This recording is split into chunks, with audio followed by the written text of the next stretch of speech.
is, well, what we're going to do is we're going to write down the framework. So the first thing is market structure. And I just want to pause on market structure for a second, right? So market structure, it's one of the most diluted concepts, I think, right? Let me just make sure I spelled that right. Market structure.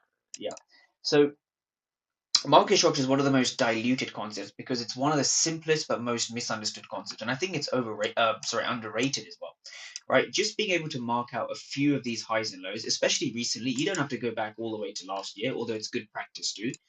You want to understand where those highs and lows actually are, right? Knowing where the highs and lows are is very important because that gives you step two. Now, step two is the dealing range, right? So step two is the dealing range. Dealing range, as I define, is the most recent low to the most recent high. And so how does that work?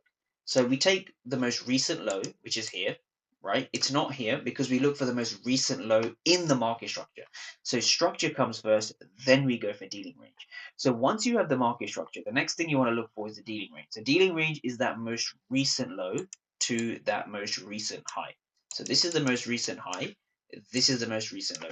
This is the dealing range. So we have highs and lows, market structure, step one, right? Step two, dealing range, okay? Now step three, which directly comes off step two, is the PD arrays or the premium and the discount. So this is where the bias will start to make sense, right? And I'm going to be breaking down an ES long that I took on the S&P from this region, right? So we want to be buying in discount. That's kind of the idea here. So premium and discount, very, very, very simple. So if you've used the fib tool, you've probably used it incorrectly. And this is how to use it correctly and also in a more simplified way, right? So you have your dealing range. This is the dealing range high, dealing range low. Just project the fib from the low, from the high to the low, or the low to the high, same thing. So this is your dealing range, right? So your dealing range is again comprised of the most recent high and low, and we just project the fib from the high to the low. That's all we do.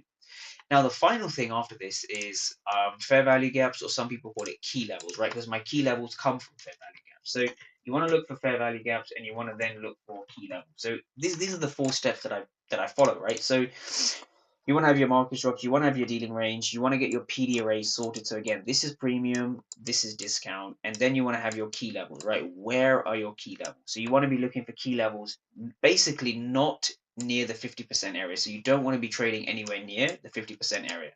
Best place to lose money, right? The best place to lose money is those that equilibrium, that 50%.